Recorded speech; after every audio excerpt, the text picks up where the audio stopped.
Raphael is cool but rude. Give me a break. Michelangelo is a party dude. Teenage Mutant Ninja Turtles. See, I am Kid who was born in late 80s, and hence I enjoy the best of the both world. I'll never forget what it felt like to be a kid growing up in the 1990s, right in the heart of what I can only describe as the most revolutionary era in entertainment history. For me, and for so many of us, cartoons weren't just something to watch on lazy Saturday mornings. They became a full-blown, extreme cultural phenomenon that defined our generation and rewrote the rules of what animated entertainment could be. We witnessed, firsthand, the dramatic shift from the relatively safe, tame cartoons of the 1980s to a wild explosion of edgy, attitude-driven series that seemed to pulse with the same rebellious energy we felt in our own lives. As a proud 90s kid, I was a total sucker for the extreme era. These shows reflected the world around us. America was obsessed with extreme sports, alternative music, and a youth culture that thrived on breaking the mold. I still remember how we'd mimic the wildest moments from TV. Oh, let's get ready to suck it! And yes, I was that kid at school who'd gleefully flash the WWE suck it gesture at my friends between classes, channeling the same irreverence and bravado that made the 90s unforgettable. Looking back, it's clear that we were part of something bigger, a movement where animation, wrestling, and pop culture collided in the most outrageous ways. We didn't just grow up with these dark, adult, and mature cartoons, we became the generation that demanded them, cheered for them, and eventually watched as the world moved on and left that wild era behind. This video is all about the rise of the extreme cartoons and entertainment, and its fall. Let's begin. More than meets the eye. Autobots wage their battle to destroy the How regulations and policies of 80s set the stage for the extreme 90s. The 1980s cartoon landscape was characterized by bright colors, moral lessons, and relatively sanitized content. Shows like The Care Bears, Rainbow Bright, and He-Man and the Masters of the Universe dominated the airwaves with their optimistic messages and toy-friendly designs. The animation style featured flat character models, minimalist backgrounds, and traditional hand-drawn techniques that prioritized cost-effectiveness over visual complexity. The 1980s served as a pivotal decade for children's television regulation, creating the paradoxical conditions that would ultimately give birth to the extreme cartoon explosion of the 1990s. The Reagan administration's sweeping deregulation policies fundamentally transformed the television landscape, dismantling decades of content controls and commercial restrictions that had previously governed children's programming. Under Reagan's appointed FCC chairman Mark Fowler, the commission pursued an aggressive deregulatory agenda that extended television licenses from 3 to 5 years, abolished guidelines for minimal amounts of non-entertainment programming in 1985, and eliminated FCC guidelines on advertising limits. Most significantly, the administration abandoned the National Association of Broadcasters Television Code in 1983, which had served as the industry's self-regulatory framework since 1952. This code had previously limited commercial time in children's programming to 12 minutes per hour and prohibited hosts of children's shows from appearing in commercials aimed at children. The Reagan-era FCC also repealed the Fairness Doctrine in 1987, which had required broadcasters to present contrasting viewpoints on controversial issues. The advertisers were never responsive. They fought any regulation like you were going to put them out of business. However, this deregulatory free-for-all created an unexpected backlash from parent advocacy groups, particularly Action for Children's Television, ACT, founded by Peggy Charon in 1968. ACT had been fighting against program-length commercials since the late 1960s, when they successfully challenged Mattel's Hot Wheels cartoon as essentially a 30-minute toy advertisement. The organization, which grew to 20,000 members and an operational budget of $225,000 by the mid-1980s, intensified their lobbying efforts as deregulation enabled the proliferation of toy-based programming. The moral and religious conservative movements also gained significant political influence during this period, with Jerry Falwell's Moral Majority, founded in 1979, mobilizing Christian voters around issues of media content and family values. These groups, along with the emerging Parents Music Resource Center founded in 1985, created a powerful coalition demanding content restrictions and parental control mechanisms. Comes crispy critters, a good wholesome bunch, the low-sugar cereal. The mounting pressure from these advocacy groups, combined with growing congressional concern over the commercialization of children's television, ultimately forced a legislative response that would reshape the regulatory environment.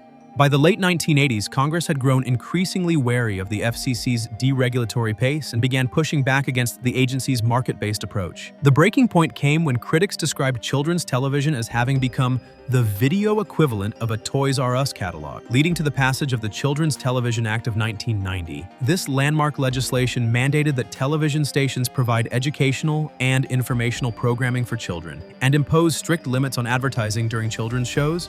Commercial time was capped at 12 minutes per hour on weekdays and 10.5 minutes on weekends. The act also prohibited host selling and program-length commercial, effectively banning shows that were primarily designed to promote associated toy line. However, the regulatory framework that emerged from this political compromise created a unique set of conditions that would inadvertently enable the extreme cartoon phenomenon of the 1990s. The new rules forced broadcasters to find creative ways to satisfy educational requirements while still appealing to young audiences, leading to programming that emphasized attitude and edginess as alternatives to traditional moral instruction. Additionally, the rise of cable television, which was largely exempt from these restrictions, provided new platforms for experimental content that could push boundaries without the same regulatory oversight. The conservative religious backlash of the 1980s, rather than suppressing rebellious content, actually created a cultural tension that made extreme aesthetics more appealing to young audiences seeking to differentiate themselves from the perceived moral authoritarianism of the era. This regulatory and cultural environment set the stage for the explosion of extreme cartoons in the 1990s, as creators and networks sought to capture the attention of a generation that had grown up witnessing the battle between deregulation and parental control, ultimately embracing extreme as both a marketing strategy and a form of cultural rebellion against the restrictive frameworks that had been imposed upon children's television.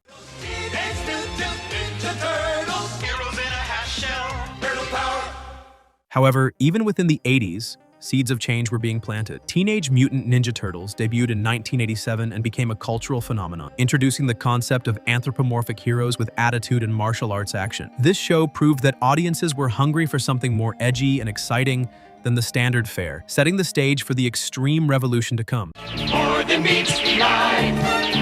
Autobots wage their battle to destroy The 80s also saw the rise of action-oriented cartoons like G.I. Joe, A Real American Hero, and The Transformers, which featured more sophisticated storylines and military science fiction themes. These shows incorporated elements of conflict and technology that would later be amplified to extreme proportions in the following decade. Match Hulk Hogan against the Macho King Randy Savage. Oh yeah, my elbow smash will finish Hogan, guaranteed. 90s Extreme Mania, the birth of extreme culture. The 1990s extreme phenomenon wasn't limited to cartoons, it permeated every aspect of American culture. The decade saw the rise of extreme sports, with ESPN launching the X Games in 1995 to capitalize on the growing popularity of skateboarding, snowboarding, and BMX biking. This adrenaline addiction infiltrated youth culture and influenced marketing strategies aimed at young consumers who embraced the extreme lifestyle.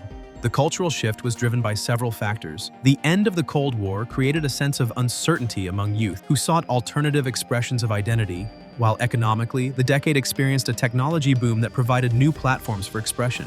Marketers recognized this demographic shift and began using extreme as a buzzword to sell everything from beverages to toys. The commercial success of Teenage Mutant Ninja Turtles at the tail end of the 1980s convinced every studio, toy manufacturer, and first-run syndication block that market share in the coming decade would belong to action properties that married outrageous body designs to a perpetual guitar riff attitude, and the earliest beneficiaries of this revelation illustrate how quickly extreme became the default setting for American children's animation.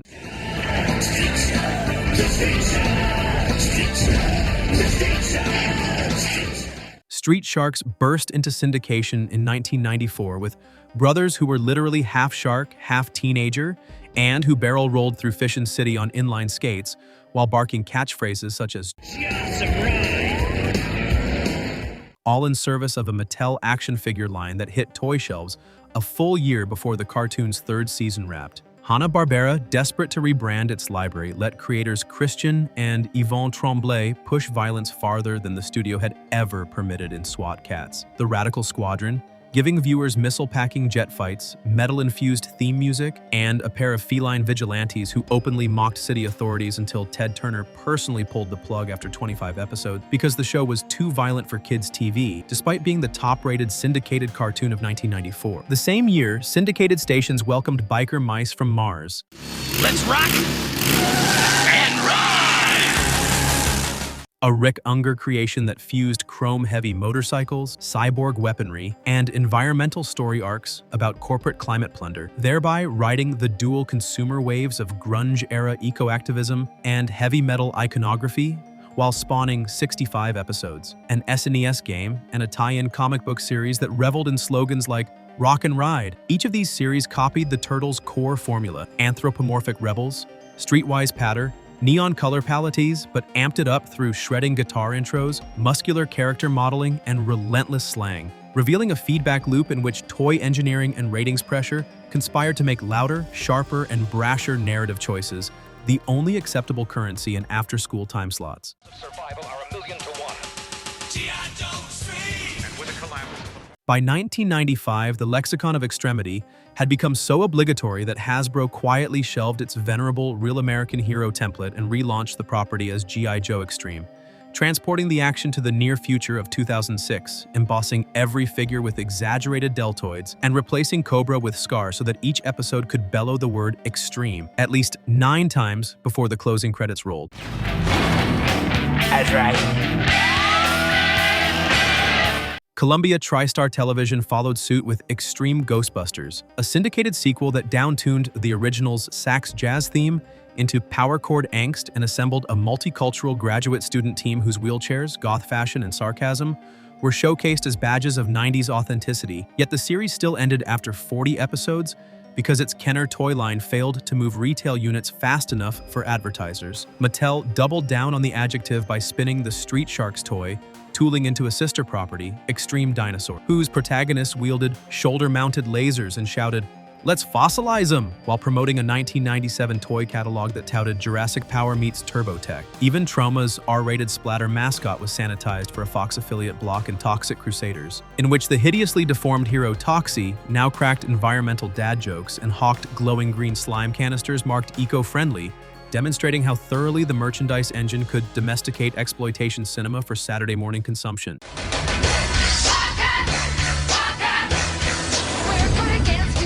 CBS, meanwhile, bought Jim Lee's Image Comics juggernaut and delivered Wildcats, Covert Action Teams, a single-season barrage of demonite aliens, ninja zealots, and riff-heavy credit sequences whose primary purpose, as the network's own Action Zone press kit admitted, was to feed the appetite for hyper-charged heroics in the post-Turtles marketplace. The through line connecting these mid-decade launches was an unapologetic conflation of narrative design with plastic skew strategy. Every hero needed detachable armor, every villain required a variant head sculpt, and every serialized conflict was shaped so that toy aisles could be refreshed each quarter with ever more extreme accessories.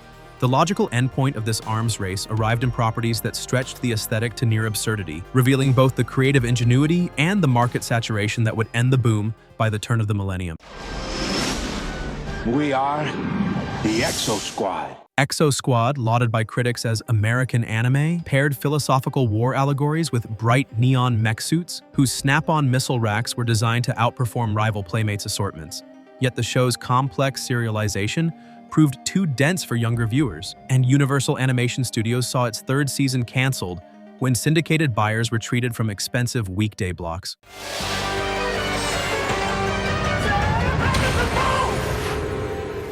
Landmark Entertainment's Skeleton Warriors painted its heroes and villains in chrome bones, laser whips, and bioorganic hovercrafts that looked spectacular on action figure card backs but struggled to attract audiences beyond a 13-episode CBS order, leading to clearance bin toy sales within a year of launch. Even comparatively cerebral outliers such as Cadillacs and Dinosaurs and Phantom 2040 stapled radical taglines onto conservationist plots and cyberpunk lore, underscoring that an extreme veneer had become a required marketing gloss irrespective of narrative intent. As cable channels shifted resources toward comedy and Japan's Pokemon phenomenon reframed children's tastes around collectible creatures and handheld games, advertisers discovered that the glut of over-muscled mutants no longer guaranteed toy sell-through, causing order volumes to crater and consigning many late 90s pilots to unaired oblivion. Yet, the residue of the era endures. Present-day reboots of SWAT Cats and Biker Mice solicit crowdfunding by foregrounding guitar riffs and airborne catchphrases. Streaming retrospectives celebrate the hand-painted dynamism of Street Shark's box art. And every Comic-Con toy panel still fields questions about why action figures no longer come packaged with embossed Extreme logos. The brief but incandescent explosion of extreme cartoons thus stands as a textbook case of synergy between cultural mood, technology, and merchandising. Proof that for a few anarchic seasons in the 1990s, the loudest way to conquer the playground was to slap claws, chrome, and the letter X onto any concept that could be animated in 22 minutes.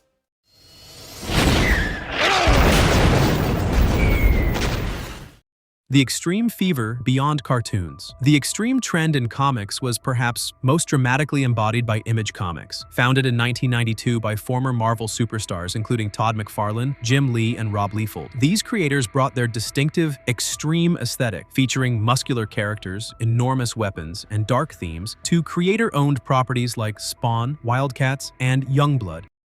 You know me? Image Comics' success demonstrated that audiences wanted grittier, more mature superhero content. Characters like Carnage, introduced in 1992, exemplified the extreme comic trend with their over-the-top violence and psychological complexity. The dark age of comics during this period featured anti-heroes, morally ambiguous protagonists, and storylines that rejected the clear moral frameworks of earlier decades. Hasta la vista, baby.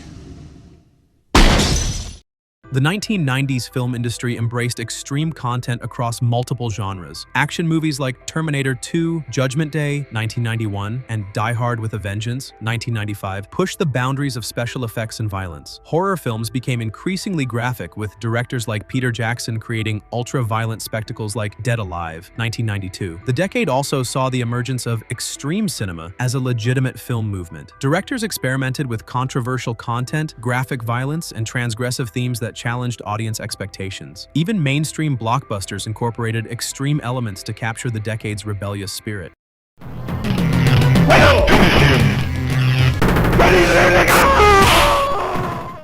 The video game industry fully embraced the extreme trend throughout the 1990s. Titles like Mortal Kombat, 1992, sparked congressional hearings due to their graphic violence, leading to the creation of the ESRB rating system. Duke Nukem 3D, 1996, epitomized 90s machismo with its over-the-top protagonist and attitude-heavy gameplay. Extreme sports games became a major genre, with titles like Tony Hawk's Pro Skater and SSX allowing players to perform impossible stunts and tricks. These games captured the adrenaline-fueled aesthetic of extreme sports culture while making it accessible to mainstream audiences. Even game titles embraced the extreme naming convention. 2 Extreme, 1996, and its sequels, 3 Extreme, 1999, directly incorporated the decade's obsession with extreme branding. These games featured extreme sports competitions with exaggerated physics and over-the-top presentation. Ding dong. Mountain Dude? The mountain is calling. The extreme branding phenomenon extended far beyond entertainment into everyday consumer products. Companies added extreme labels to everything from deodorant and chewing gum to fruit juice and snack bars. Mountain Dew's Do the Do campaign became iconic of this marketing approach, positioning the beverage as fuel for extreme lifestyles. Technology products also adopted extreme branding and aesthetics. Gaming consoles featured aggressive designs and marketing campaigns that emphasized pushing boundaries. Even household products received extreme makeovers to appeal to the decade's rebellious sensibilities. Control of this one. Look at this. Flair with a chair. WWE's Extreme era was insane. WWE's incorporation of extreme content during the 1990s represented a seismic shift in sports entertainment that fundamentally transformed the company's identity and programming philosophy. The transformation began in earnest with the launch of the Attitude Era in 1997, when WWE programming shifted from TV PG to TV 14 rating, embracing adult-oriented content that included increased depicted violence, profanity, and sexual themes. This extreme makeover was largely driven by the Monday Night Wars, where WWE's Monday Night Raw battled head-to-head with WCW's Monday Nitro, forcing both companies to push creative boundaries to capture audience attention. WWE's embrace of extreme content manifested most notably through the establishment of the Hardcore Championship in November 1998, which was contested under hardcore rules with no disqualifications, no countouts, and pinfalls counting anywhere. The championship's innovative 24/7 rule allowed anyone to challenge the champion at any place or time, provided a referee was present, leading to chaotic and unpredictable moments that epitomized the era's extreme aesthetic. WWE's extreme programming was heavily influenced by ECW, Extreme Championship Wrestling, which had been pioneering hardcore wrestling since the early 1990s and showcased a style that both WWE and WCW began emulating. The company's roster during this period featured anti-heroes like Stone Cold Steve Austin, whose beer-drinking, authority-defying character embodied the rebellious spirit of the Extreme era, while factions like D-Generation X pushed boundaries with their irreverent humor and anti-establishment antics. WWE's extreme content extended beyond wrestling matches to include controversial storylines, graphic violence, and sexually provocative segments that targeted the crucial 18 to 34 male demographic. The company's willingness to embrace shock value and push the envelope created iconic moments like hardcore matches in unconventional locations, brutal stipulation matches, and storylines that blurred the lines between reality and fiction. This extreme approach proved incredibly successful as television ratings and pay-per-view buy rates reached record highs during the Attitude Era, establishing WWE as the dominant force in professional wrestling. The extreme content strategy was so effective that it not only helped WWE win the Monday Night Wars, but also elevated professional wrestling to mainstream cultural relevance, creating a template that influenced sports entertainment for decades to come.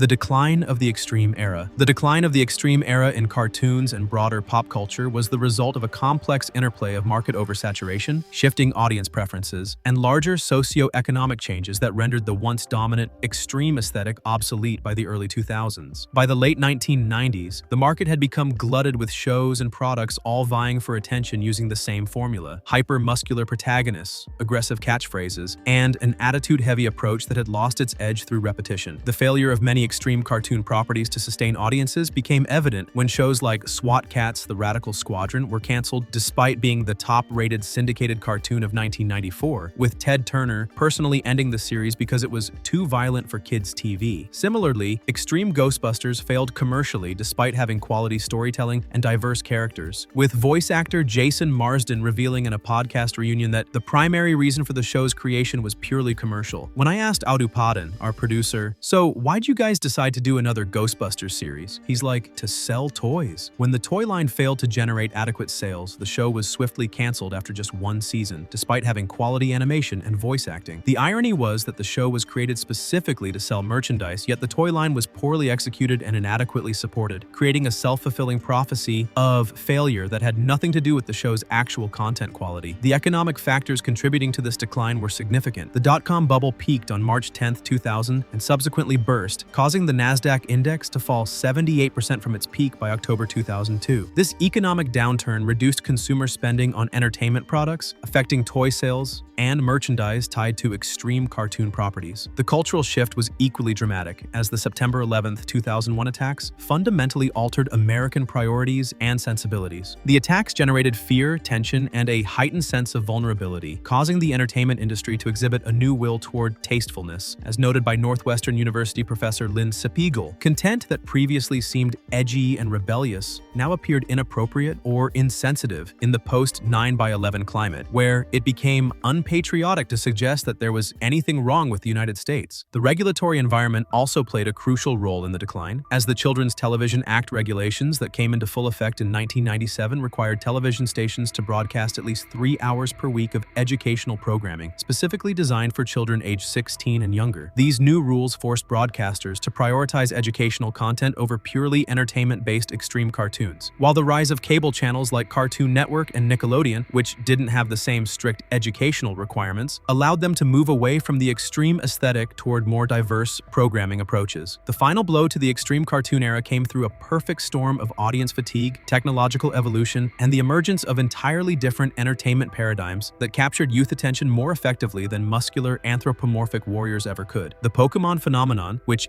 exploded globally from 1998 to 2000 and created Pokemania, represented a fundamental shift in how children engaged with entertainment content. Unlike extreme cartoons that relied on passive viewing of action sequences, Pokémon offered an interactive multimedia experience combining collectible trading cards, video games, and animated content that encouraged active participation and social interaction among children. The franchise's estimated position as the world's highest-grossing media franchise demonstrated that audiences were ready for more sophisticated engagement models than the simple action and merchandise formula that had sustained extreme cartoons. Simultaneously, the entertainment landscape was undergoing massive technological and cultural changes that made extreme cartoons seem increasingly outdated. The early 2000s marked the transition from traditional cell animation to digital animation, with most new cartoons being created using digital techniques by 2000. This technological shift enabled more sophisticated storytelling and visual styles that made the muscular guitar riff aesthetic of extreme cartoons appear crude and formulaic by comparison. The rise of internet culture and webcomics provided alternative platforms for animated content that broke free from traditional broadcast standards, allowing creators to explore more personal, niche, and experimental approaches to animation. Cable television's expansion also fundamentally altered viewing habits, as channels could now offer 24-hour cartoon programming that filled demand for new material without relying on the extreme formula. The proliferation of specialized animation channels meant that diverse content could find audiences, reducing the need for the broad, attention-grabbing approach that had made extreme cartoons successful in the more limited broadcast environment of the early 1990s. Perhaps most tellingly, the cultural moment that had given birth to extreme cartoons, the rebellious anti-establishment youth culture of the early 1990s, had evolved beyond the need for such obvious expressions of attitude. As one cultural observer noted, many former viewers of shows like Street Sharks admitted years later that they knew exactly what Street Sharks was doing but enjoyed it anyway. This self-awareness marked the end of extreme cartoons' effectiveness as authentic expressions of youth rebellion. Once the audience understood and accepted the commercial manipulation, the magic was gone, leaving only nostalgia and the recognition that an era had definitively ended. This brings us to the end of the video. I hope you guys enjoyed our content. Let us know in the comments what was most memorable aspect of the extreme era for you in the comments. See you in the next. Till then, be marvelous, be awesome, and yes, drop a subs if you like our stuff, it helps.